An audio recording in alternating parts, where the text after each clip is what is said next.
Il faut savoir que, à mon avis, c'est surtout le temps de questions-réponses qui va être particulièrement enrichissant, où on va pouvoir partager des belles expériences.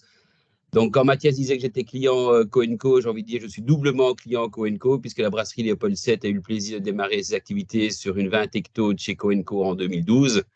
Et aujourd'hui, Co&Co est partenaire et fier partenaire de l'UC Louvain pour la microbrasserie qui est proposée aux activités didactiques des étudiants.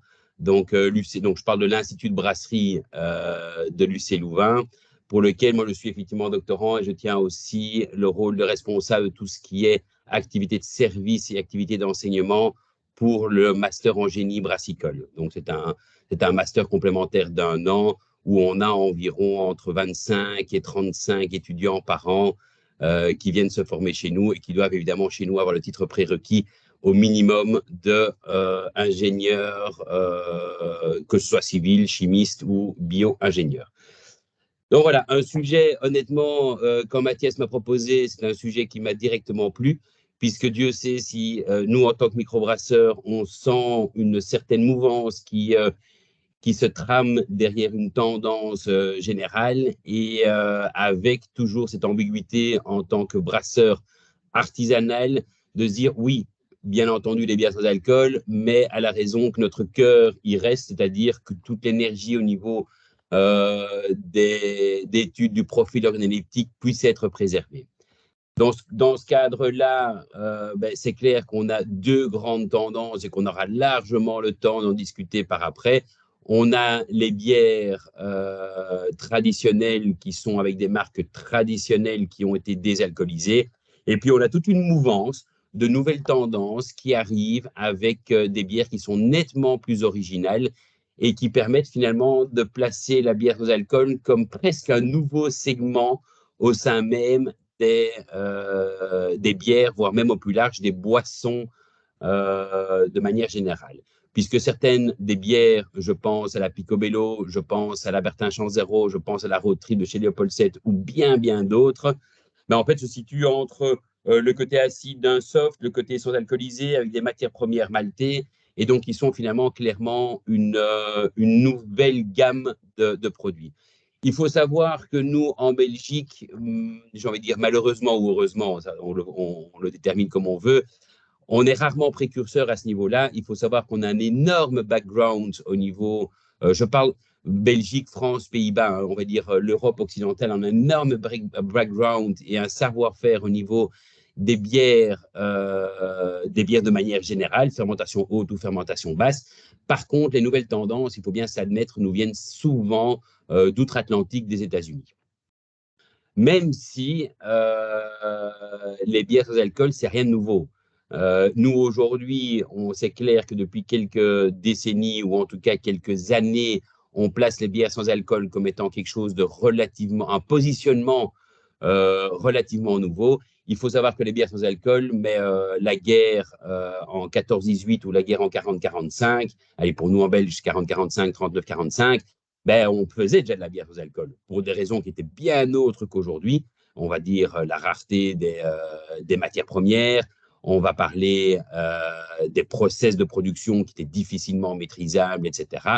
Donc aujourd'hui, on ne fait que finalement professionnaliser, j'aime bien ce mot, professionnaliser, donc pas industrialiser, mais professionnaliser un segment de production qui est finalement assez prometteur. Donc on a d'un côté les pénuries, comme on vient d'en parler, la prohibition aux États-Unis.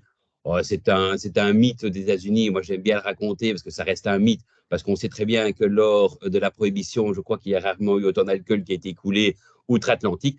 Par contre, ça a eu le mérite de positionner certains produits de manière assez remarquable et avec des produits qui étaient de grande qualité.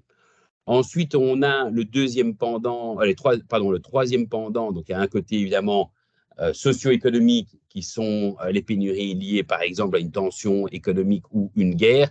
Une provision qui sont plutôt des philosophies, non, des conséquences politiques d'un acte.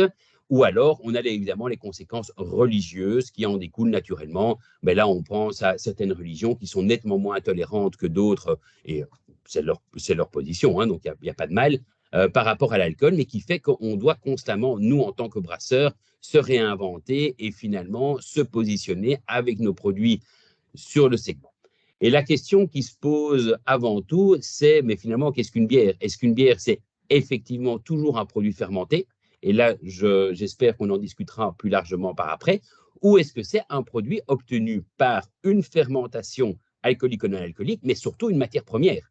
Donc du malt d'orge, ou il peut y avoir plein d'autres types de malt.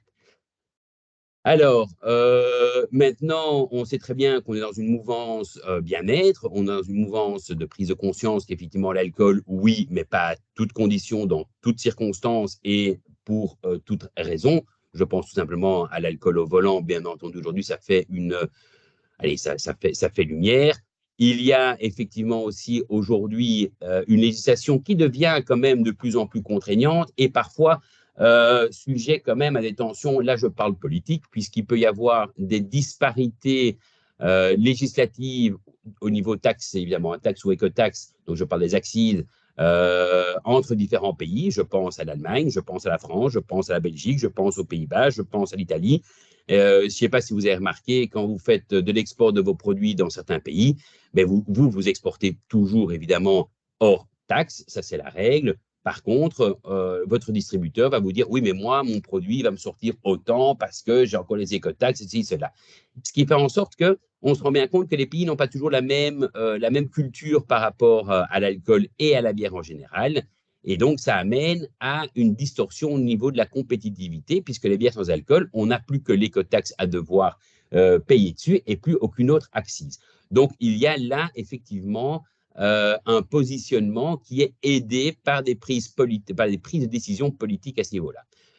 Ensuite, on a le côté santé. Je pense évidemment, bon, ici on parle d'éthanol, mais d'alcool ou des dérivés d'alcool qui sont des acétaldehydes, pardon, qui peuvent avoir des conséquences dommageables au niveau de la santé humaine. Mais c'est pour ça qu'il y a des slogans comme en Belgique, avec les bobs, etc. Il y a deux grandes tendances, et là aussi, on va voir que on parle des bières. On va parler en fait des bières NABLAB, Non-Alcoholic Beer ou Low Alcoholic Beer, donc des bières faiblement alcoolisées ou, pardon, pas alcoolisées, excusez-moi, ou légèrement alcoolisées. Et là, j'ai devant moi toute une série de listes. Par exemple, en Belgique, une NAB, donc une Non-Alcoholic Beer, c'est moins de 0,5. Par contre, en Espagne, c'est moins de 1. Et en France, et en Italie, on est de moins de 1,2% d'alcool en volume, hein, je parle. Hein. Tandis que les low alcoholic beer, donc là, on est entre une fourchette, donc 0,5, 1,2 pour la Belgique. En Finlande, par exemple, ce qui est assez surprenant, on a à moins de 2,8% d'alcool en volume. Et en Espagne, on est entre 1 et 3. Donc là, déjà, on voit qu'il y a un positionnement qui est relativement différent entre différents acteurs. Ici, je parle même de l'Europe, hein, l'Europe occidentale. Alors, on sait, bon, ça ce sont les grands chiffres, vous avez déjà vu ces tableaux 10 000 fois, bien entendu. La consommation d'alcool, de manière générale, dégringole au fur et à mesure des années et des décennies.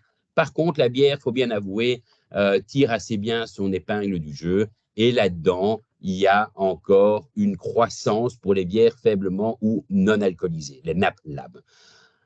Alors, c'est assez simple. Hein. Ici, évidemment, quand on voit boissons sans alcool plus 12% en 2021 pour la bière sans alcool en Belgique, on se dit waouh, magnifique. Maintenant, les volumes de base sont relativement limités. Mais Foodex Europe nous conforte quand même. Bon, ce sont des chiffres de manière globale, évidemment, au niveau européen. 45% des consommateurs souhaitent une alternative NAPLAB. Alors, ça, c'est toujours une grande discussion et c'est un point qui n'est pas du tout encore tranché, c'est qu'est-ce que le consommateur décide et qu'est-ce que le consommateur réalise. Donc aujourd'hui, effectivement, quand on demande aux gens qu'est-ce que vous voulez manger, ils vont tous dire des bonnes carottes, bien bio, etc., plein de terre.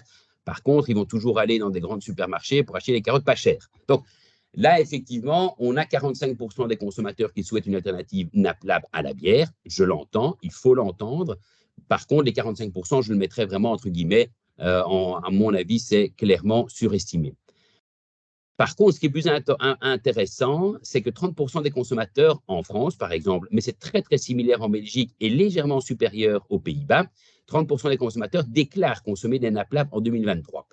Alors ça, c'est intéressant. C'est une étude qui a été légèrement challengée par l'Université de Gand, conjointement avec nous, avec l'UC Louvain, parce qu'en fait, on se demande, le consommateur, pour elle, qu'est-ce que c'est les NAPLAB? On s'est rendu compte qu'en fait, pour eux, les NAPLAB, c'est des bières légèrement alcoolisées, mais pour eux, ça peut monter à 3, 4, voire même parfois 5% d'alcool, en sachant, par exemple, qu'une session IPA, qui est légèrement alcoolisée, qui est très houblonnée, mais pour eux, c'est presque un soft. Donc, mais ça montre une certaine tendance aux bonnes vieilles triples qu'on pouvait avoir du temps des années 2000, où on buvait une triple à 9%, 9,5%, 10%, 11% dans certains cas. Aujourd'hui, clairement, on est en train de tirer le marché vers le bas au niveau alcool. Par contre, le consommateur reste tout aussi exigeant. Il veut se faire plaisir au niveau du palais. Il veut clairement développer des arômes qui lui étaient inconnus. Et c'est là où, finalement, les bières NAPLAB prennent tout leur sens, puisque ce sont un peu l'extrême de ce qui peut être fait. Par contre, là, il y a un challenge assez intéressant. Donc là, c'est, moi, ce que j'aime bien dire, la santé en comparativement avec le goût, c'est-à-dire que si c'est pour boire une bière sans alcool qui est insipide, incolore, inodore, ou voire même qui a des défauts de méthanal ou d'autres défauts, ben, le consommateur, non, il ne sera pas content. Alors, au niveau mondial, bon, ça c'est un chiffre qui me vient de la SBC et de l'IBD qui a été conforté, 7% annuel, dont 90% pour les NAPLAB. Oui, je me dois de le mettre parce que ce sont les stats officielles. Maintenant, on sait très bien que c'est étiré très fort par certains pays émergents qui consomment aujourd'hui très, très peu d'alcool, très, très peu de bières alcoolisées et qui sont finalement des pays assez émergents. Par contre, c'est là où c'est intéressant, ce sont ces pays-là qui vont tirer la tendance technologique vers le haut. Et aujourd'hui, clairement, nous, l'Europe, on a à apprendre de certains pays, comme partout, on a toujours à apprendre des autres, et ce sont, on va dire, technologiquement, ce sont des pays qui sont franchement assez intéressants. Alors, il y a deux grandes tendances au niveau des bières sans alcool, qui sont complémentaires, supplémentaires, qui sont à challenger, ça c'est comme vous voulez. Les grandes brasseries industrielles, bien entendu, elles, pour elles, produire une xème gamme de produits n'est pas quelque chose qui est facile. Donc, est-ce qu'elles voudraient, c'est de garder une marque, je pense à une grande marque industrielle, et elles se disent, ben voilà, j'ai ma marque qui est existante, je vais en faire une variante non alcoolisée ou low alcoolisée. OK, très bien. Mais dans ce cas-là, effectivement, il faut retirer l'alcool. Ça se fait, ce que nous, on appelle tout simplement par la méthode physique. Ensuite, on a des brasseries peut-être plus craft ou plus téméraires dans certains cas qui disent non, nous, on veut un process qui soit assez singulier et qui finalement nous amène à un nouveau positionnement avec une nouvelle bière, donc un nouveau produit, ce qu'on appelle l'analyse psychographique du marché, etc. Donc, ce sont la voie biologique. Il n'y en a pas une qui est meilleure que l'autre, c'est simplement une question de moyens. D'un côté, c'est du CAPEX, de l'autre côté, c'est de l'OPEX. Et évidemment, il y a des avantages et des inconvénients par rapport à chacune des technologies. On a le côté physique, donc, qui clairement aujourd'hui nous amène à des produits qui sont franchement intéressants. On s'approche plus de la chimie que clairement de la biochimie, puisqu'on va aller fermenter et ensuite on va aller, ce qu'on va voir après, on va aller évaporer, puis recondenser, etc. Puis on va aller corriger, voire même parfois avec des ajouts d'additifs, etc., pour avoir un produit qui se rapproche le plus possible du produit originel. C'est ce que je dis, c'est un produit qui vient en complément d'une gamme déjà existante où on veut une variante sans alcool. Et évidemment, ce n'est pas accessible à tout le monde. Il faut savoir qu'une unité de désalcoolisation pour produire, on va dire, 1 million d'hectolitres par an, bah, vous parlez de quasiment 10 millions d'euros de CAPEX d'investissement, plus tout le reste qui va derrière pour faire tourner l'investissement. Donc, ce n'est clairement pas accessible pour la toute grande majorité des brasseries, voire même de certaines grosses brasseries industrielles qui aujourd'hui sous-traitent. Et donc, on commence à voir apparaître en Europe occidentale des centres spécialisés en désalcoolisation Et ça se fait de plus en plus, mais ce sont quasiment des centrales de désalcoolisation qui vont récupérer vos produits, qui vont vendre l'alcool, ou vous en faites ce que vous voulez, si vous voulez la racheter ou la conserver, et qui derrière vous relivre votre produit désalcoolisé par différentes techniques. Ensuite, on a le côté biologique. Le côté biologique, c'est pas d'investissement matériel. Ça, sinon, c'est magnifique. Vous le faites chez vous, dans vos propres installations, que ce soit une 10 hectos, une 20 hectos, une 40 hectos, une 80 hectos. On a une qualité sensorielle qui est originale. Donc, moi, je l'ai mis en point positif. Par contre, c'est effectivement un challenge, puisque c'est quasiment un nouveau produit. On a, selon certains cas, selon certaines voies biochimiques qui seront utilisées, un coût d'algure qui peut être relativement conséquent. Maintenant, on parle quand même d'une levure, hein, donc ce n'est pas non plus des centaines de milliers d'euros, mais l'algure a quand même un coût qui n'est pas négligeable. Et alors, c'est évidemment pour nous, microbrasseurs, le grand challenge, c'est de maîtriser le niveau d'alcool. Parce que là, évidemment, on rentre dans le cadre législatif sur lequel la tolérance est nettement moins importante que sur une bière. Si vous prenez une bière à 8,5% d'alcool, si vous avez 9% en volume, bah, bon sang, tout le monde s'en fiche, sauf vous qui avez finalement vendu trop peu cher par rapport à l'alcool qu'il y avait devant, mais vous n'allez jamais aller en prison. Si vous dépassez les 0,5% d'alcool en Belgique pour une NAB ou les 1,2% pour une LAB, là, effectivement, là, vous pourriez être mis en cause. Donc, la maîtrise du niveau d'alcool devient aujourd'hui, pour ce genre de produit, quelque chose d'essentiel. Et là, on va parler évidemment après de tout le contrôle qualité qui peut être derrière. Si je reprends un tableau qui peut paraître relativement imbuvable, j'ai essayé de le synthétiser au maximum, hein, et ce n'est pas moi qui l'ai inventé. C'est les deux grandes méthodes, la méthode physique, méthode biologique. Ensuite, la méthode physique, c'est clair, soit on a la technique d'un procédé thermique, on va aller distiller la bière, paf, on fait partir les alcools. Par contre, là, évidemment, on a un problème, puisque l'alcool n'est autre que très apparenté aux alcools supérieurs et aux esters, et donc les alcools supérieurs aux esters qui caractérisent le profil organoleptique d'un de vos produits, tout ça, ça va partir avec. Et c'est là où arrive la chimie derrière, qui va les réintroduire, ces alcools supérieurs aux esters, pour garder un équilibre au niveau aromatique. Alors, vous allez voir qu'il y a les techniques de rectification d'évaporation. Ensuite, on a les procédés à membrane, où là, c'est nettement plus sélectif, par contre, terriblement énergivore et relativement coûteux au niveau CAPEX, qui sont la dialyse ou l'osmose inverse. L'osmose inverse, on n'a rien inventé non plus. Il ne faut pas oublier que dans beaucoup de pays, l'osmose inverse est un prérequis indispensable pour le traitement de l'eau. Je pense à l'Afrique, je pense à l'Amérique du Sud ou certains pays d'Asie, où effectivement toute l'eau passe par osmose inverse. La seule chose, c'est que ce sont des membranes sélectives ici qui ont été bien dont les propriétés, on va dire, physiques ou stéréochimiques ont été adaptées pour capter les alcools. Mais les alcools, de nouveau, ils vont être apparentés aux alcools supérieurs aux esters. Et donc, on a une perte relative au niveau du profil organoleptique. Au niveau biologique, on a soit des équipements traditionnels, vous, nous, eux, qui ont un matériel et qui disent « je veux me lancer dans une bière sans alcool ». Et là, et c'est peut-être là-dessus qu'on va s'attarder plus, on a les fermentations arrêtées ou les fermentations limitées. On a les diagrammes de brassage qui ont été modifiés, bien entendu. On sait très bien que l'alpha-amylase n'a pas la même activité enzymatique que la bêta-amylase. Ou alors, on va aller chercher sur des levures spéciales. Et là, vous allez voir que soit on peut partir, et j'aurais dû mettre en fait levure spéciale plus bactéries, parce qu'aujourd'hui, on travaille énormément avec des bactéries lactiques, acétiques, etc. Et donc là, mais il y en a d'autres qui font un ensemble de ce mix pour essayer d'arriver au produit qu'ils le désirent. Mais on est sur un nouveau produit, sur un nouveau positionnement au niveau brassicole, mais avec des matières premières qui nous est propre, qui est principalement du malt d'orge. Ensuite, on a des équipements spéciaux, et là, on parle de la fermentation en continu. Je m'y arrêterai pas non plus énormément de temps, puisque ce ne sont pas des technologies qui nous sont familières ou accessibles facilement en microbrasserie. Alors, la règle, évidemment, si on veut distiller, qui dit distillation, normalement, on dit haute température. Vous avez bien compris que nous, qu'est-ce qu'on se bat tous les jours quand on fait de la bière?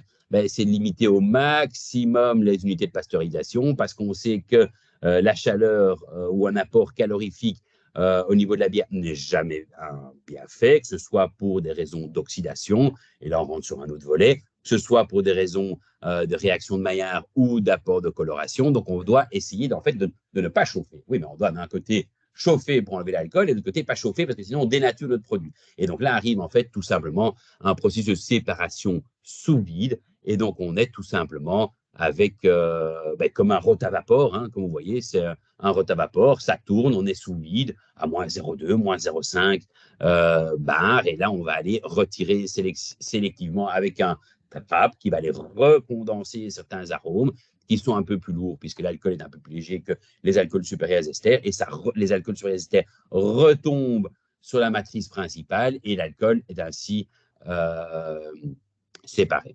On a des technologies aussi qui progressivement rajoutent de l'eau, évidemment de l'eau sans oxygène, hein, donc de l'eau désaérée, ou alors on injecte du CO2 pour aider cette séparation, pour effectivement permettre de travailler le plus bas possible en température. Et attention, hein, on arrive aujourd'hui à travailler et à distiller de la bière à 30 degrés Celsius, ce qui est assez remarquable et franchement assez intéressant. Alors, qu'est-ce qu'on fait? Bien, évidemment, on a du CO2, donc le CO2 n'est jamais intéressant au démarrage, on doit préchauffer, on doit dégazer. Ensuite, on désalcoolise ce qu'on appelle dans une colonne de rectification. C'est un terme un peu, je trouve, tout à fait obsolète parce que rectification, ça fait peur, mais c'est une colonne finalement de désalcoolisation. C'est vraiment comme une colonne Vigreux à l'époque hein, qu'on appelait tac, tac, tac, tac, avec tous des points où on va les condenser de manière sélective certains arômes sur une grande colonne et puis on va refroidir derrière. Je vous ai mis le petit schéma sur la droite où vous voyez qu'en fait, il y a toute une série de trappes, ce qu'on appelle vraiment des alcool traps. Donc, on va les distiller et puis on va avoir toutes des séries de colonnes qui vont permettre de dire l'alcool part parce qu'elle a un poids moléculaire qui est connu et tout ce qui est plus lourd, on va essayer de le récupérer, qui sont souvent les alcools supérieurs et les esters. On peut parler, par exemple, du 2-phényléthanol, qui est l'odeur florale, ou on peut parler d'acétate d'isoamine, qui est le plus connu, bien entendu. Et tout ça, on va essayer d'aller le réincorporer tout doucement dans la colonne principale. Et puis après, suit le process classique jusqu'au dégazage, PVPP, et puis après, on y va. Le gros avantage, c'est que ça nous permet des cadences qui sont relativement larges. Donc, ça va de 4 hectolitres/heure à 200 hectolitres/heure. Donc, aujourd'hui, il y a des unités de désalcoolisation en Belgique qui permettent de faire des petits batchs. Donc, si vous arrivez avec 100 hectos de bière à distiller, ils sont aujourd'hui capables de le faire. Bon, vous avez compris qu'un des indicateurs pour nous, c'est évidemment l'oxydation. On le fait avec l'hydroxyméthylfurfural ou le furfural, qui sont des indicateurs pour nous qui sont assez importantes, mais on voit, qu'il y a là, dans ce genre de procédé, une réelle stabilité au niveau du produit. Par contre, on diminue en acide gras, donc en rondeur, et on diminue également au niveau des alcools supérieurs, et beaucoup moins des esters. Ce qui fait que le rapport ester-alcool supérieur, finalement, qui est la carte d'identité de votre produit, c'est rien d'autre, eh bien, va être mis à mal. Et donc, on va avoir, et c'est là toute la difficulté, d'avoir un produit qui ressemble au produit de base, alors qu'il y a un équilibre qui a été rompu. Et c'est là qu'il y a la chimie qui intervient. On a d'autres technologies qui arrivent. Je vois le temps, ouais, il est 5h30, donc on va y aller assez rapidement, où là, en fait, c'est rien de plus que comment optimiser. Donc, on est exactement dans le même principe, c'est comment optimiser la surface de contact entre le produit et la désalcoolisation sous vide. Ben, c'est finalement en créant un film le plus fin possible avec un mouvement d'entraînement. C'est rien de plus que les hydrocyclones, hein. On est exactement dans le même principe, sauf que là, on va partir soit sur film mince ou film de chute. Donc, le film mince, c'est un flux laminaire qui fonctionne très, très bien. C'est vraiment comme une centrie quasiment inversée, mais l'alcool part comme vous au niveau de la levure. Et alors, il y a des nouvelles technologies aujourd'hui qui arrivent avec des centrifugations, mais sous flux turbulent, ce qui est magnifique parce qu'en fait, ils nous permettent, dans ce cas-là, puisque le CO2 se dégaze, on ne dégaze pas avant, nous permet d'avoir beaucoup moins de risques de pénétration d'oxygène dans ce genre de technologie. Par contre, on est en flux turbulent et là, effectivement, ça peut amener à d'autres dégâts au niveau oxydation, etc. Mais pour l'instant, c'est une technologie qui est vraiment très, très, très, très prometteuse. Thermique. Retrait d'alcool, évidemment, on en a parlé. Automatisation, ben là, vous rentrez, vous sortez, vous êtes heureux, bien entendu. Les points négatifs, les dommages thermiques, on en a parlé, quoique aujourd'hui, si on travaille avec une très bonne bonne unité de distillation sous vide, on arrive à 30 degrés, donc ça devient relativement négligeable. Mais le gros problème, c'est l'investissement en CAPEX. Donc, clairement, il faut des moyens colossaux qui sont derrière. Et alors, la consommation d'énergie, qui est lié effectivement aussi. Donc, on a du CAPEX et on a des charges qui sont liées à cette technologie. Ce qui fait que, paradoxalement, la bière sans alcool, si on devait rêver à pouvoir la vendre, devrait être vendue beaucoup plus cher qu'une bière. Et le consommateur actuel, Dieu sait en tout cas en Belgique, il est d'accord de payer ses 5 € pour une triple à 9% d'alcool. Moi, il est d'accord de payer 4,50 € pour une bière à 7% d'alcool. Par contre, une bière sans alcool, il s'attend à ce qu'elle soit moins chère. Et là, on a clairement une asymétrie entre ce que le client désire et ce que le brasseur est capable de lui fournir. Donc, c'est un challenge et c'est là où, effectivement, d'autres technologies peuvent être intéressantes, comme par exemple l'osmose inverse.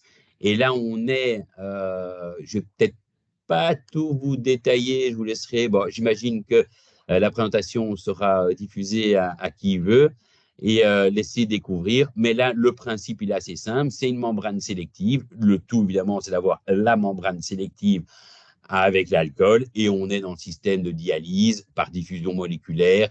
On a des matériaux qui sont principalement synthétiques, que ce soit du PEHD, polyéthylène haute densité, ou alors ça peut même être de la cellulose dans certains cas, mais là c'est plus pour l'osmose inverse. Et on a un flux à contre-courant entre la bière et le dialysat. Donc on arrive à contre-courant et finalement on fait une dilution à ce niveau-là. On n'a pas de retrait sélectif d'éthanol et on a évidemment, malheureusement, l'élimination d'alcool supérieur, puisqu'on a certaines mêmes fonctions qui font en sorte que l'alcool passe et l'alcool supérieur ne passeront pas non plus. Pardon, l'alcool ne passe pas et l'alcool supérieur ne passe pas non plus. Ce qui est moindre avec l'osmose inverse, mais là, de nouveau, c'est une technologie qui nous vient de la filtration tangentielle en brasserie, qui est connue et reconnue avec les rétentins, etc. Et là, c'est finalement le choix de la membrane qui est importante. Et là, on est beaucoup plus sur du polyamide, donc du PA11 ou PA12. Donc, c'est polyamide à base de l'huile de ricin, rilsan ou orgasol, etc. C'est la pression qui est importante. Là, on va jouer sur une pression, donc c'est le côté énergivore. Et là aussi, on a des problèmes au niveau de l'alcool supérieur ester. C'est nettement plus abordable. C'est une technologie qui coûte beaucoup, beaucoup moins cher que la précédente. Par contre, on voit toujours qu'on a ce problème, effectivement, au niveau du profil organoleptique. Pour ceux qui veulent se dire, j'ai une bière et je veux une bière d'alcool qui soit exactement sous la même marque, mais d'un autre produit. Alors, oui, ça, on en a parlé. Oui, effectivement, pardon, ça c'est important. Cette deuxième technologie, on a franchement beaucoup plus de mal à l'appliquer sur des bières, des NAB, donc des non-alcoholic beers, et mais très, très applicable au niveau des low-alcoholic beers, et voire même aujourd'hui, il y a des brasseries, et de plus en plus, qui font des bières à 3% d'alcool avec cette technologie, parce que vous voyez, si vous voyez sur l'écran, ce ne sont pas des installations qui sont terriblement coûteuses. On parle d'un prix d'un flash pasto. Oui, c'est effectivement toujours un investissement, mais c'est quelque chose qui est envisageable pour une brasserie d'une taille correcte au niveau artisanal.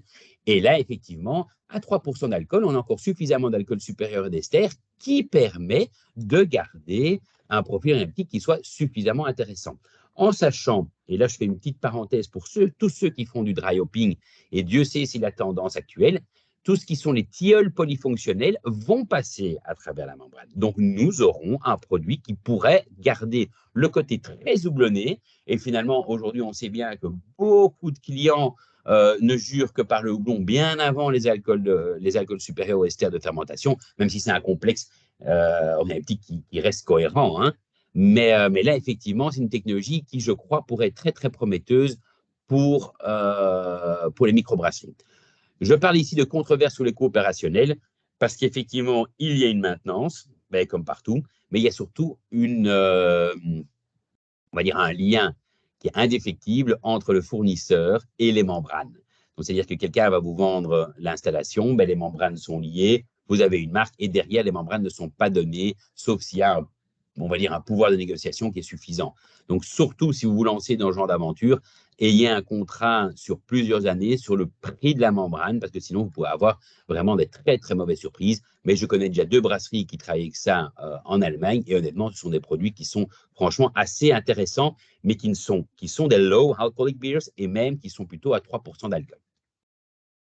Les méthodes biologiques, celles évidemment que nous, en tant que microbrasseurs, on affectionne particulièrement. On arrive, alors soit on a le brassage modifié, le plus simple, mais le plus hasardeux. On inhibe le palier de bêta-amylase. On va évidemment faire tous les paliers pour les bêta-glucanases, etc. Puis ensuite, on passe directement à 75 degrés, où on sait qu'il y a encore l'alpha-amylase qui travaille. L'alpha-amylase qui va vous donner principalement des dextrines ou des sucres non fermentescibles, et puis on désactive tout à 80 degrés. Effectivement, là, on est dans des mous avec une extraction qui va être totalement différente au niveau des polyphénols, et donc il faut particulièrement bien soit stabiliser avec un PVPP ou autre pour les polyphénols, mais la stabilité colloïdale est clairement mise à rude épreuve. On n'a plus le goût de mou. Alors, moi, j'ai mis controverse sur la serve de mou parce qu'en fait, on n'est pas d'accord, il y en a beaucoup qui ne sont pas d'accord. Techniquement, on n'a plus d'amidon. On n'a plus ce fameux goût de mou puisque tout a été dégradé. Par contre, on a une rondeur relativement grasse qui peut être perçue. On a des difficultés de lavage, même si on fait un palier de bêta-glucanate, etc. Si vous n'utilisez pas d'enzymes exogènes, on peut effectivement avoir des problèmes de lavage et de rêche en cul de filtration. Oui, donc au lieu de filtrer en 2h30, vous allez filtrer en 3h, 3h15. Ça, c'est à vous de voir si c'est essentiel ou non. Mais je crois que c'est quelque chose qui pourrait être surmontable pour beaucoup de brasseries. Ensuite, il y en a qui vont se dire, ben non, moi, je vais aller brasser de manière traditionnelle, puis je vais rebrasser ou je vais aller faire finalement comme on faisait avant, hein, la petite bière. Là, de nouveau, on a inventé la petite bière dans les années 50. Eh ben, c'était simplement les derniers eaux de lavage qui permettaient de faire de la bière très, très, très faiblement alcoolisée. On n'a plus tous ces problèmes de goût de mou et on n'a plus d'alcool, mais effectivement, on a beaucoup moins de rondeur, beaucoup moins de saveur, etc. derrière. Aujourd'hui, avec les tendances des dry hopping, il faut bien se dire que ce sont des problématiques qui peuvent être contournées parce que si vous faites un dry hopping derrière de 4-5 grammes par hecto, et Dieu sait si c'était déjà beaucoup pour ce genre de produit, eh ben, en fait, on arrive à des produits qui sont franchement assez intéressants et qui sont technologiquement très simples. Alors, on a l'autre qui sont l'interruption. Donc, d'un côté, on va aller modifier les sucres fermentescibles. D'un autre côté, on va dire, OK, moi, je fermente comme d'habitude en ayant modifié mon palier de température. Par contre, j'arrête ma fermentation. C'est une technique qui est terriblement dangereuse, sauf si vous avez un flash pasto et sauf si vous avez, ou alors vous avez un tunnel pasto, parce que derrière, vous avez encore toujours des sucres fermentescibles, soit pour des levures sauvages qui pourraient arriver, pire encore, des bactéries. Et là, ça peut être évidemment assez rock'n'roll dans votre produit. Mais si vous avez un tunnel pasto, c'est effectivement une technologie qui marche assez bien. Mais il faut de nouveau, là, au moins avoir 0,4-0,5% d'alcool pour aller enlever ce goût de mou. Il faut se dire aussi que comme vous allez devoir pasteuriser dans ce cas-là à plus de 50 UP, ou en tout cas à 50 UP, ce qui est énorme, c'est colossal, mais vous allez avoir des risques d'autolyse de vos levures. Donc là, on préconise bien entendu soit une filtration sur Kieselguhr, soit une réelle centrifugation, mais en profondeur, pour enlever un maximum de levure. Donc ça, c'est la fermentation arrêtée. La fermentation limitée, en fait, on fait la même chose. La seule chose, c'est qu'on va dire à la levure, tu peux fermenter, fais-toi plaisir. Par contre, au lieu de te mettre à une température optimale que toi, tu adores entre 16 et 18 degrés, et puis je te laisse monter à ton aise, je te mets à 4 degrés. Il faut savoir qu'une levure de fermentation haute déteste le froid. Donc, elle va avoir énormément de mal à fermenter. Par contre, elle a toujours son instinct de survie. Donc, ça veut dire qu'elle voudra créer de la biomasse. Et c'est ça qui nous intéresse. C'est-à-dire que tant que la levure crée de la biomasse, finalement, l'alcool est relativement faible. Par contre, en créant de la biomasse, elle va aller absorber, elle va aller métaboliser les sucres fermentescibles, et c'est ça qui est intéressant. Donc, elle va aller chercher du sucre qu'elle va aller transformer en elle-même dans son métabolisme pour faire des ergostérols, etc., pour la paroi membranaire, mais elle ne va pas vous créer ou très très peu d'alcool. Il y a toujours ce fameux arrière-goût de mou, ben oui, parce que là, vous avez toujours énormément de sucre. Tant que vous restez avec beaucoup de sucre, vous avez le risque que les gens disent, ouais, mais il y a ce goût de mou. En fait, le goût de mou, dans ce cas-là, n'est pas le vrai goût de mou, comme on peut l'entendre. C'est beaucoup plus la présence de sucres qui sont des sucres complexes et ce qu'on appelle des sucres qui donnent on va dire une apparence assez grasse. Ouais. Je me dois de le mettre qu'il y a des levures spécifiques ou génétiquement modifiées. Je ne crois pas que ce soit là votre fer de lance. Mais bon, c'est intéressant. Ensuite, on peut alors stabiliser avec du PVPP. Pardon. Alors, il faut savoir que là, on peut avoir des problèmes de diacétyl, puisqu'il va aller libérer l'alpha-acétolactate qui peut aller par décarboxylation donner le diacétyl. Donc, en fait, vous devez être relativement prudent et soit vous savez analyser le diacétyl, ce qui m'étonnerait parce qu'on est peu en tant que microbrasserie à pouvoir le faire, mais là, c'est dégustation toutes les 3 heures. Honnêtement, c'est important. Et dès que vous sentez qu'il commence à y avoir du diacétyl, là, en fait, vous les passez légèrement plus haute température, donc vous laissez libérer la température et directement un cold crash juste derrière pour essayer que le diacétyl se réduise.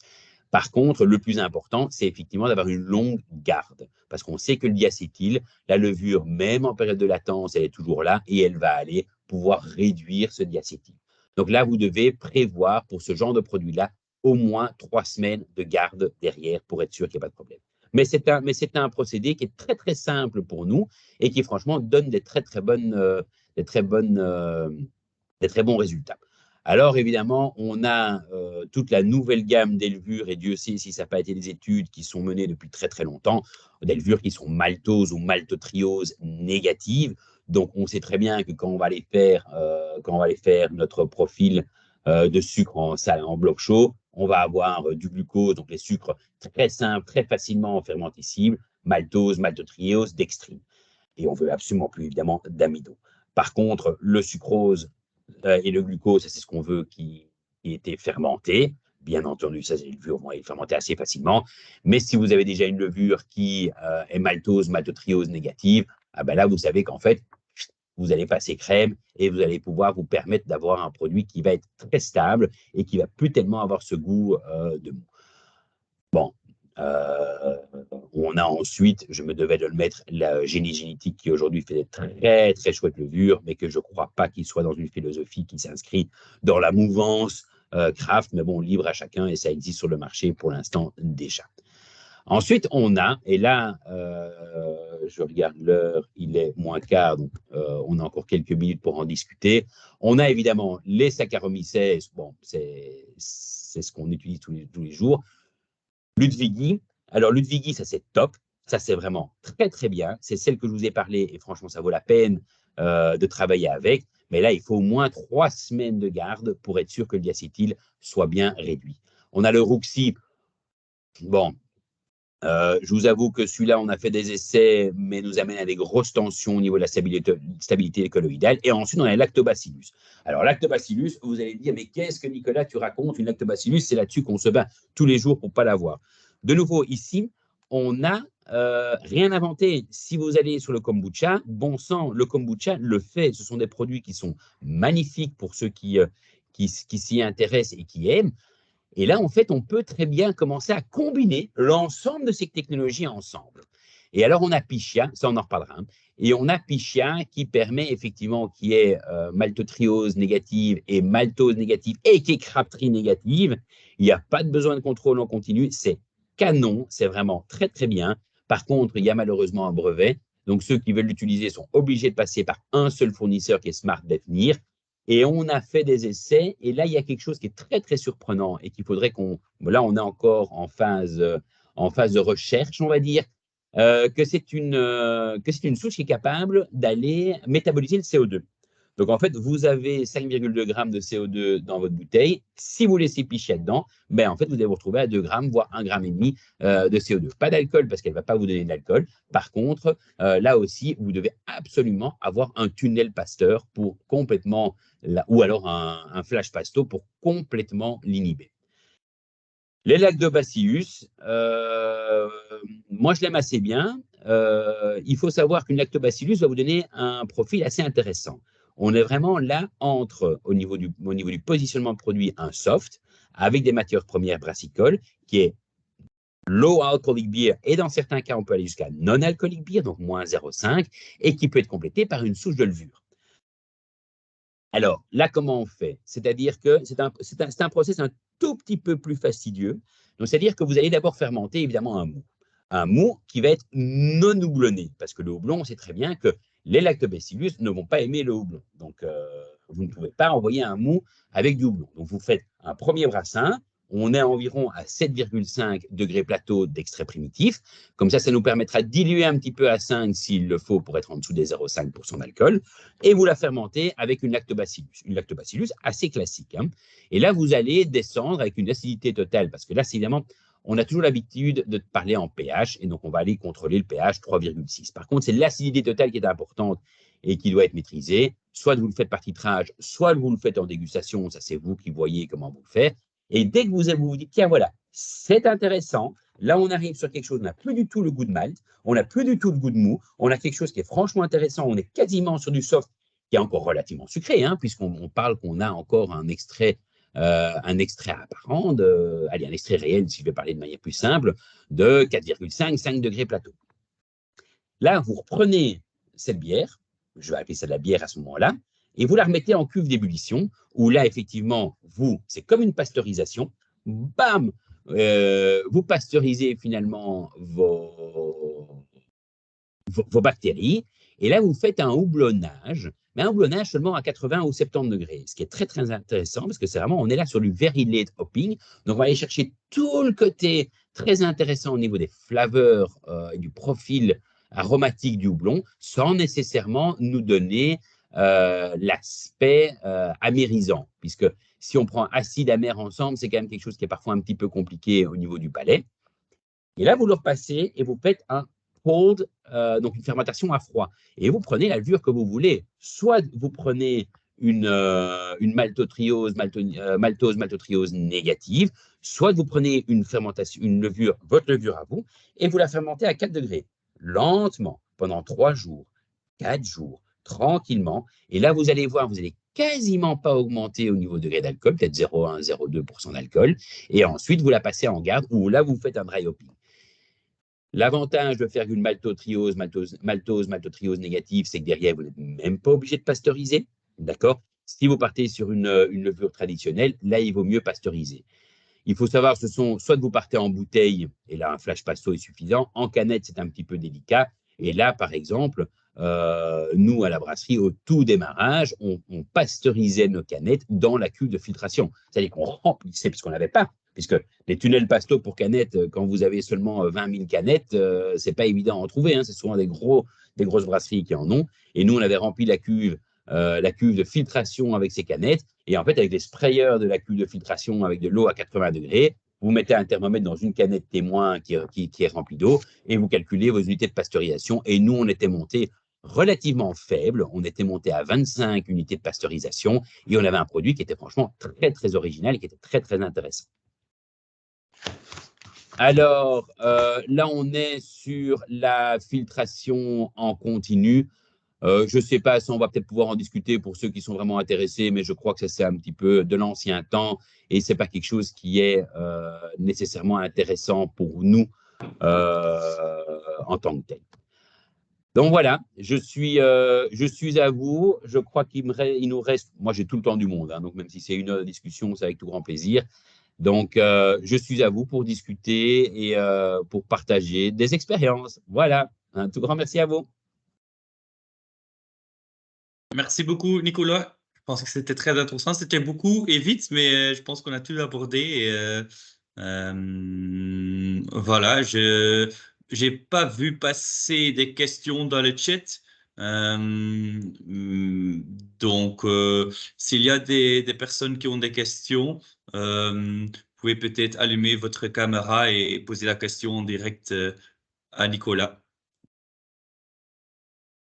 J'imagine qu'il y aura des questions. Hein. Tous les brasseurs essayent de faire la bière sans alcool, donc il ne faut pas hésiter. Ils ont peut-être peur. Hein.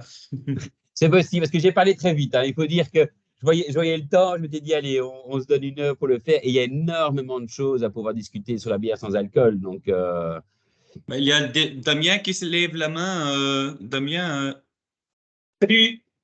salut. Du coup, la première question qui me vient, c'est en fonction de l'équipement, on est contraint d'oublier de toute façon la refermentation en bouteille et de venir sur des contenants, soit canne, soit fût, qui permettent d'être déjà plein de CO2 quand on remplit, quoi. Hein. alors, honnêtement, la refermentation, c'est franchement, moi, je m'aventurerai pas dedans.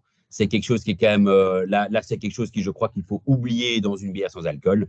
C'est totalement, surtout en fût, c'est terriblement risqué, surtout qu'on sait que dans les fûts, on a une tolérance au niveau du CO2 qui est très, très, très limitée. Maintenant, la bouteille, rien ne vous empêche de faire la bouteille. Hein. Donc, il faut effectivement pouvoir pré-saturer avant. Il faut avoir une soutireuse isobarométrique. Dans une canette, c'est beaucoup plus simple puisqu'on a une grande partie atmosphérique. Mais maintenant, il faut savoir que beaucoup de bières de cette technologie-là, quand on parle de lactobacillus avec une fermentation, elles sont très, très faiblement carbonatées. Hein. Donc, elles sont à 3,5 grammes par litre de CO2, en sachant que vous, c'est une soutireuse atmosphérique que vous avez. Voilà. Il faut savoir qu'une soutireuse atmosphérique, si la température dans le tank de garde, dans le TBF ou le tank de garde, je ne sais pas si c'est directement du tank de garde, est relativement faible, on peut monter à 3,5 grammes sans aucun problème, si on est à 2 degrés. Parce qu'on est quasiment, on a quasiment pas de pression à ce niveau-là. Et une fermentation traditionnelle post-fermentation, on est déjà à 2,35, 2,5 grammes de CO2 par litre. Donc en fait, on peut très bien, et nous on l'a fait, hein, et attention, les canettes, c'est exactement la même chose. Si on voit une encanetteuse 4 becs en ligne très simple, ben c'est quoi? C'est de la bière qui arrive, qui est mise à l'atmosphère dans une canette qui a de l'atmosphère. Et on y arrive à 5,2 grammes. Donc en bouteille, on y arrive. Ça, c'est évident. La seule chose, c'est que très souvent dans ce cas-là, ben, effectivement, il faut travailler à cadence peut-être un petit peu moins élevée. Si la température monte au-dessus des 4-5 degrés, pour que lorsqu'il y a la mise à l'atmosphère, ben, vous avez le goulot de la bouteille qui s'étrangle, on n'ait pas un surmoussage trop important. Mais nous, on l'a fait, hein, on l'a fait sans aucun problème. Intéressant. La seule chose qu'on faisait, c'est effectivement, donc on avait le TBF, on a la soutireuse, et parce que nous, c'était en flexible, hein, du flexible, ben ça, on le refroidissait constamment. Donc, il y avait un fin filet d'eau qui passait sur le flexible, et le filet d'eau, il peut être à 5 degrés, hein, ou à 10 degrés, c'est pas très grave. Par contre, avec l'évaporation, il refroidit le flexible qui se trouve à l'intérieur. Et donc, on était à 1,5 degré dans le TBF, on était à 1,5 degré au niveau de la soutireuse. Donc, et ça passe franchement sans aucun problème, sur une atmosphérique. Hein. Okay, excellent. Merci, Nicolas. Avec plaisir, Damien. Ok, moi j'ai une question. On m'entend? Oui, Quentin? Ok, super. Dans mon ancienne brasserie, on s'était pas tenté aux bières sans alcool, mais par contre, on avait tenté de faire une micro IPA. Et en fait, du coup, on avait fait un empâtage super haut. On avait utilisé une levure qui consommait pas le maltodextrose. Donc, on avait réussi, on avait obtenu une bière à 2,8. Mais le problème, et c'est un problème que je trouve régulièrement dans ce type de bière, type micro IPA et tout ça, c'est qu'on a un goût d'eau très prononcé. C'est très, très aqueux. Je trouve qu'on perd énormément en corps et tout ça. Pourtant, on était censé, enfin, comme j'ai dit, on avait fait un empâtage haut, on était censé garder ce côté, enfin, avec avoir du corps dans la bière. On avait même mis de l'avoine, il me semble. Oui, on avait mis de l'avoine histoire d'avoir du corps, mais on avait quand même ce côté aqueux qui était ultra prononcé et que moi, je trouve vraiment dérangeant dans ce type de bière. Alors, c'est une excellente question, hein, franchement, c'est vraiment top. Il faut savoir qu'on va parler en fait de côté aqueux, mais je me demande si c'est pas plutôt la description, c'est une bière vide. Parce que Ouais, c'est ça, ouais. c'est plutôt, on n'a pas vraiment le goût de l'eau, mais c'est plutôt une bière presque insipide ou vide. Alors, Ça. il faut savoir que le pouvoir sucrant du maltose et maltotriose est nettement inférieur au glucose, par exemple. Et donc, effectivement, même si on a beau avoir des sucres, quelques sucres fermentatifs, c'est ceux qui vont partir. Donc, on va garder du maltose, du maltotriose et de l'extrine qui ont un pouvoir sucrant qui est très faible. Et là, on doit le compenser soit par 3 choses. Parce qu'il faut des égresseurs de goût. Et un égresseur de goût, c'est quoi? C'est l'acidité, c'est l'amertume ou c'est l'alcool. Ok. Ou c'est le salé. on va oublier le salé chez nous. On va dire que dans la bière, on n'est pas encore arrivé au stade du salé. Mais soit on arrive sur de l'amertume, et souvent, sur ce genre de bière-là, on va faiblement les houblonner, et on va plutôt avoir un profil organoleptique, donc un arôme de houblon, donc on n'a pas d'amertume, on n'a pas d'alcool, puisque le principe même, c'est pas fait d'alcool, et c'est là où l'acidité peut effectivement venir compenser ce côté, ce que toi tu vas appeler aqueux ou bière bide ou côté insipide, mais effectivement, à un moment donné, il faut une matrice portante pour les arômes. Et comme en plus, on a des fermentations qui sont très pauvres, on a d'autant moins d'alcool supérieur d'ester qui sont quand même des arômes caractéristiques d'une bière, et ce que le consommateur s'attend. Donc, d'un côté, on a moins d'arômes, on a moins, on va dire, moins d'exhausteurs de goût pour porter l'arôme, et donc, effectivement, le mélange, il est pas en faveur, quoi. Et c'est tout le combat, hein. Aujourd'hui, c'est vraiment tout le combat des bières sans alcool. Et on a beau faire du dry hopping à du 8 grammes, 9 grammes par hectolitre, on va avoir un arôme qui va péter au nez, et puis la bière, elle va être aqueuse. Donc on peut genre essayer de monter un peu plus l'amertume, parce que je sais que nous, on avait essayé de limiter l'amertume pour pas que ce soit trop présent justement dans une bière sans alcool. Mais du coup, peut-être on l'avait beaucoup trop limité pour avoir ce côté-là.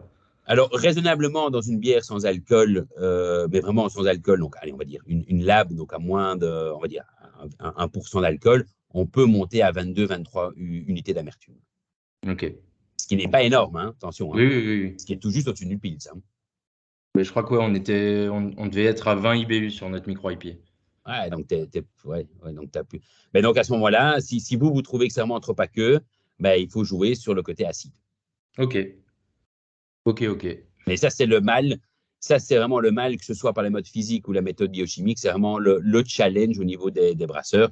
Et c'est là où le fait de fermenter partiellement avec une lactobacillus, ben, en fait, permet de résoudre et apporte un produit, mais c'est un produit neuf. C'est vraiment à la croisée des chemins entre le kombucha et les produits alcoolisés et les healthy drinks. Donc, il y en a qui les positionnent. Aux États-Unis, ils les positionnent comme des healthy drinks, donc des produits bons pour la santé. Ok. Bon, ben, je ferai ça alors. Mais attention, quand on joue avec des lactobacillus, il faut être particulièrement rigoureux au niveau de l'hygiène. Hein. Ouais, pas de souci. Je m'intéresse beaucoup au Berliner Weiss en ce moment, donc je commence à maîtriser un peu le sujet. Ouais, mais c'est vraiment parce qu'on amène vraiment le loup dans la bergerie. Hein. Okay. Donc, c'est quelque chose qu'on a vraiment. Et surtout qu'après, si on utilise une lacto, tu as d'abord un premier brassin non houblonné, lacto, puis tu repasses par ta cuve d'ébullition avec l'échangeur à plaques. L'échangeur à plaques, il doit vraiment être courant contre courant, bien sipé derrière. Quoi. Ok. Et on houblonne seulement après la lacto. Hein. Ouais, c'est ce que je fais. Moi, en général, je fais un wort kettle et ensuite, du coup, ébullition avec houblonnage. Et ensuite, ça part en fermenteur où là, je rajoute les levures. Enfin, ça, c'est ce que je fais pour les Berliner Weiss en général. Ouais. Voilà. Top, canon. Je ne sais pas si d'autres personnes ont des questions. Je sais pas. Je n'ai pas vu passer des questions dans le chat non plus.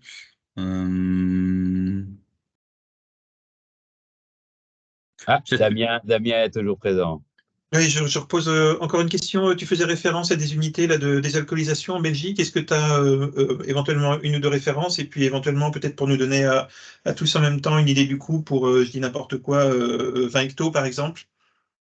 Alors, c'est une unité j'ai plus le nom directement en tête, elle est sur Mons, mais tu tapes unité de désalcoolisation Mons, donc c'est en Belgique, tu tomberas dessus directement. Si tu m'envoies un petit mail, je peux te donner le contact, je l'ai dans mes mails, etc. Donc ça, c'est assez simple. Le coût, moi je sais qu'ils travaillent normalement à minimum 100 hectos. Donc moi, j'avais un devis pour 100 hectos qui n'était déjà pas donné. 20 hectos, je ne sais pas du tout. Ça dépend de leur batch. Mais ça, je peux te donner ces contacts et puis tu prends contact avec eux. Franchement, je ne sais pas si Mathias, tu pourrais lui donner mon email ou. Tout à fait, je vais envoyer tous les infos par la suite. Ouais. Voilà, et franchement, je te mettrai en contact avec eux et c'est avec tout grand plaisir. Tu es de quelle brasserie, Damien? Tu sais, de la bonne à Chartres. Hein. Ah oui, d'accord, en France alors. Oui. Et il n'y a pas d'unité de désalcoolisation en France? En fait, je ne sais pas, je ne connaissais pas la spécificité, je ne savais pas que ça existait en mode service comme ça, de cette façon-là, hein, à l'extérieur. Il y a probablement, mais je ne connaissais pas le dispositif. En Belgique, en tout cas, il y a énormément de brasseries qui passent par eux. Je sais que la majorité des bières sans alcool aujourd'hui passent via Mons. Je parle par la méthode physique. Hein. Cool. Merci. Avec plaisir. Voilà. Il y a des autres personnes qui ont des questions. C'est maintenant qu'il faut les poser.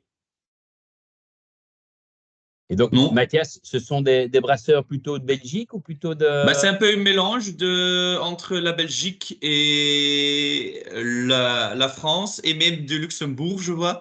Hein. Ouais, c'est un peu le mélange entre les deux.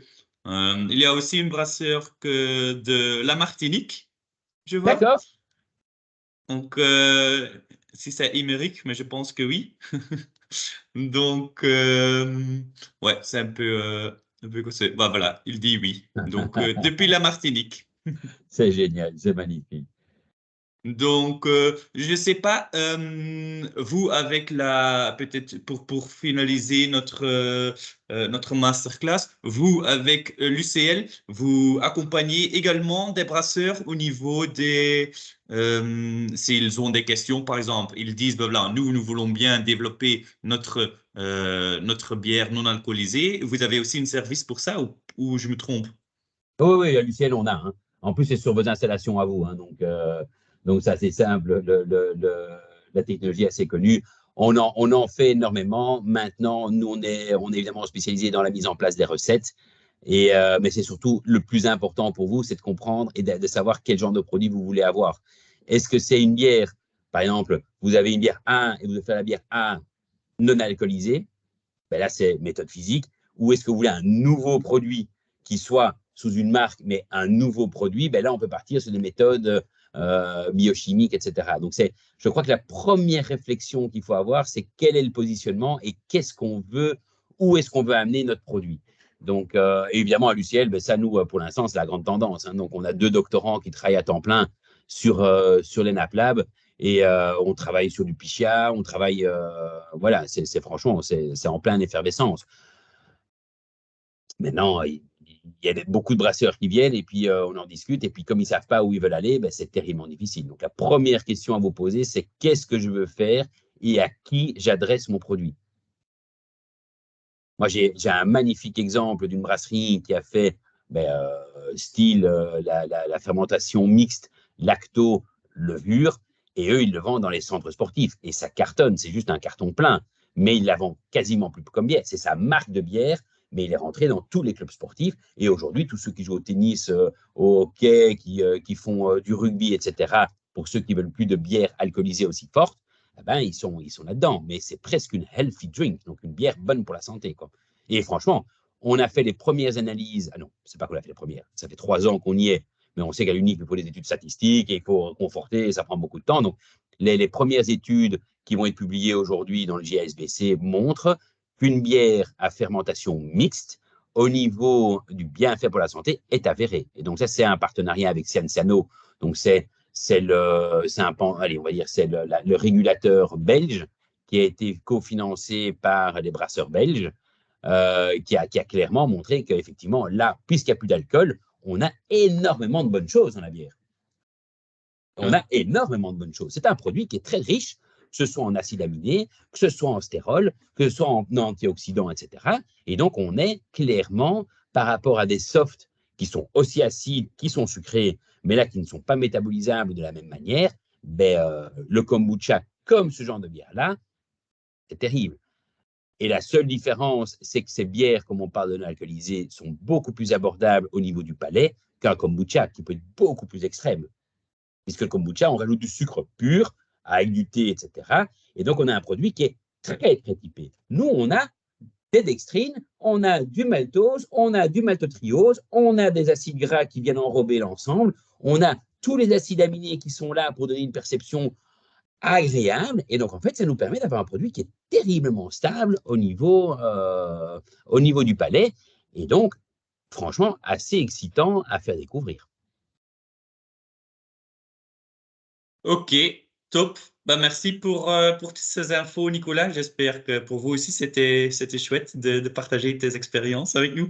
Avec plaisir. Ouais, j'ai vu.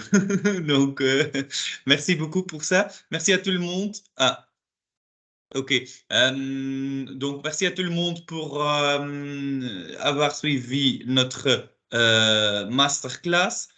S'il y a des questions encore qui viennent à la tête par la suite, n'hésite pas à nous envoyer un email ou à envoyer à moi. Et puis, je peux poser les questions à Nicolas par la suite. Donc, merci beaucoup à tous. Pour en profiter encore bien du soleil ce soir. Et à bientôt. À bientôt. Merci à tous. Merci. Salut. Salut, Ciao, hein. ciao. Au revoir.